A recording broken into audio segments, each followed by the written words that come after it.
I want to show parents how to be what they need for their children, the way that I wish I could have been for my children. Because had I known now what I knew back then, I would have been taking my children out of schools.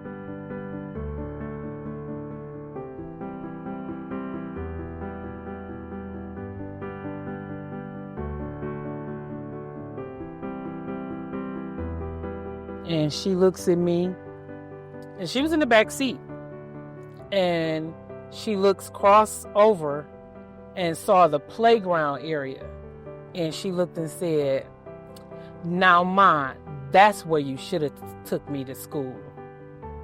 And I looked, and I'm like, "What are you talking about?" She said, that right there, that's where you should have took me to school."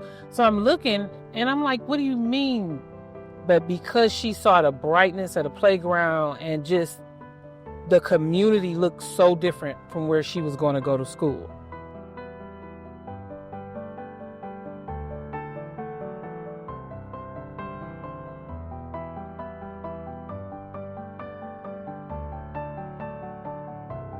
So I pulled up over there to pick up my daughter. And of course, they used to have the teachers standing out here in lines, and the children would be right with them, their prospective teacher, like no other teachers. And so I walked up to the teacher just like every day, right, to pick up my daughter. And my daughter wasn't there. The teacher ended up telling me that she had already left with me, that she had saw my vehicle and she let her go to the vehicle. But the idea was certain age students were never supposed to just go to a car. I seen her and I just ran to her. My first thought was like to check her body, make sure, where were you? She said, "Ma, I saw your van down there and I thought it was you." And the man opened the door and said, "Where you at? Who are you looking for, little girl?" Just so happened it's not a creep, right? But what if it had been a creep? And I had a little more flexibility to be at the school because I was a hairstylist. I own my own hair salon. And so I can kind of leave and do things like that. So I would show up at my daughter's school an hour ahead of time after they lost her, and wouldn't leave till an hour after school was over. I wanted to make sure every child was cleared off of that playground.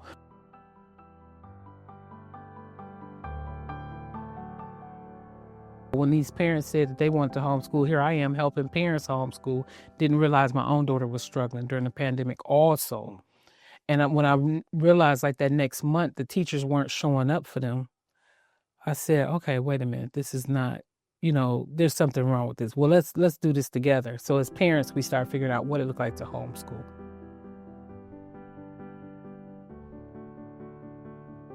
So, I pretty much, whenever parents call on me, I pretty much always think about, okay, what can I do to help? And I just start thinking like business-wise.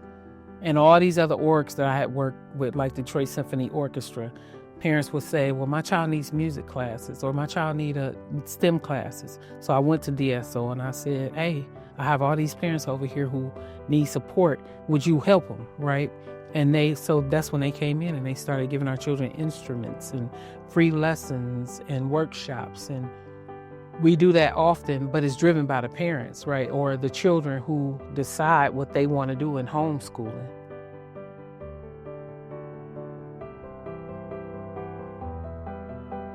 The parents helping them to understand about school choice policies has really changed and evolved us. Like we hosted a conference this year.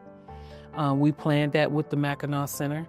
And that conference was led by parents. It was designed by parents with Mackinac Center, and invited policymakers to come and learn from parents to know, what do I need as a homeschool mom? Because so many times people are talking about homeschool families and they have all these myths in their head and they're making decisions up in Lansing or wherever they are. And at the end, it don't reflect what parents really want. I had the pleasure of meeting Bernita shortly after I began my role at the Mackinac Center. It was in the spring of 2023. And, shortly after I started, I learned about this movement in education where education entrepreneurs were starting up these amazing alternative learning models throughout the state and, quite frankly, throughout the country. And through some of my peers in the movement, I learned about some of these entrepreneurs in the Detroit area who are doing incredible work for families and students in Detroit. And of course, one of these entrepreneurs was Bernita. I mean, she's very community oriented. Bernita just leads with love in everything that she does. She's very inclusive. She's thinking about all of the behind the scenes things. She wants everyone to feel seen, to feel loved.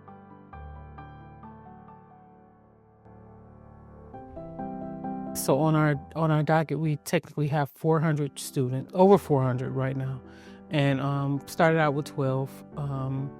Just as our mission was primarily to support families through the process of homeschooling and give them the tools and resources to make sure that their children thrive. And that sense has expanded to us becoming more so co-op. We didn't expect to be a co-op, right? But we're a co-op as well as an advocacy group.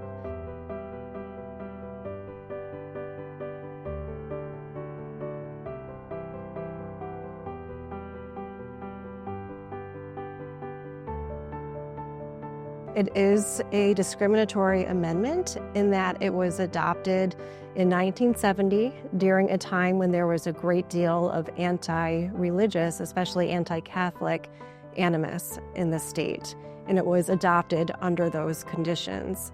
So unfortunately, it prevents parents from being able to access public education dollars for using it for private educational expenses, from tuition, homeschooling, or curriculum resources, transportation expenses like those. When policymakers make decisions about children and restrict funds from being provided for families, then that is not doing what families need to be done. Because no matter where a child is, those funds should be able to be allocated to support that child's education.